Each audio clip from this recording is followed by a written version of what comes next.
I think art's important because, in a sense, it has no purpose. Everything has to have a purpose. Everything has to be a product or has to make product. To me, it's a space where you can ask questions that are open-ended, whether they're social or political or spiritual or personal. And I think that there are very few opportunities in our Western culture at the moment where we have that kind of space, where we go to something and we question ourselves. A lot of what I do is I have these open-ended experiments which have no point. So much emphasis is placed at the moment on success. I think we have to start looking at success in a different way. Everyone can't succeed in a kind of Olympic way. Many of my failures are successes.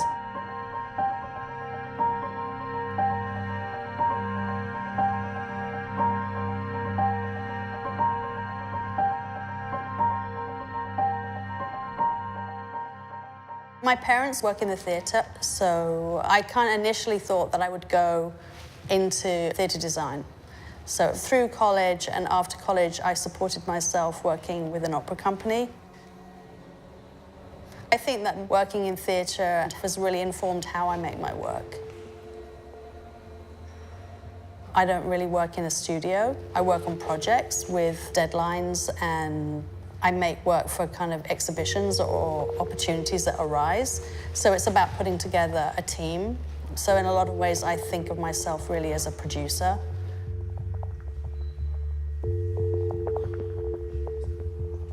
For a very long time, I felt very uncomfortable calling myself an artist.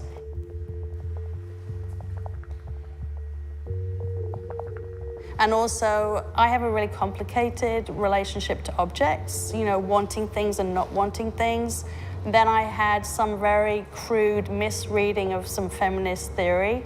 So that kind of played into that in terms of making something that was havable. I kind of somehow conflated this idea of myself and my work by making something that wasn't fixed, that wasn't stable, that wasn't possessible. That was more of a moment, that was more of an event. That seemed to be a kind of resistance to being acquired.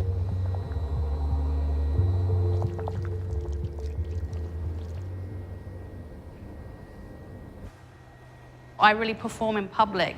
I'm testing out my ideas in public the whole time, which was less stressful earlier in my career when the stakes were less high and maybe the venues were less visible. It's a kind of game of nerves, really.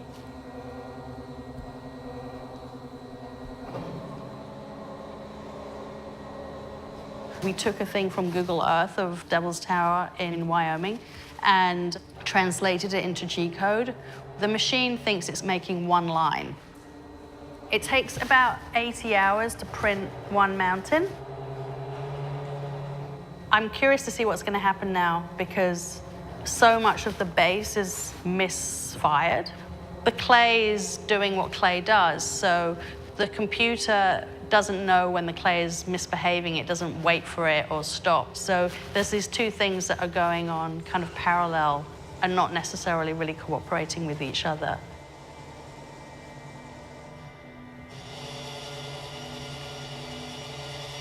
I think with all of the works, there's always this kind of tension between setting up an expectation or setting up a process and then seeing what happens and trying not to interfere, which is really hard. It's something that starts out that's organized and that's structured and that's rational. And then through just the very process of decay, it becomes visually more chaotic and it becomes more dynamic. But ultimately, the object that it's making, which I call a mountain, will return to dust.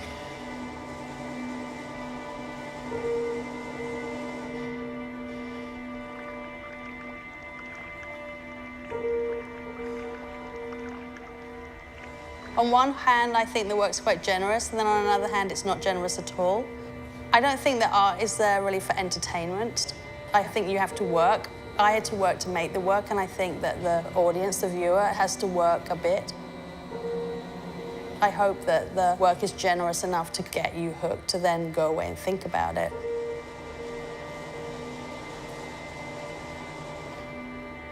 But I think there's often beauty in failures or these collapses.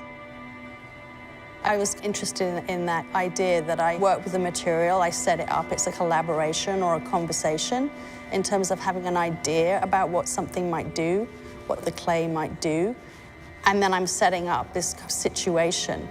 And in every case, it responds slightly differently.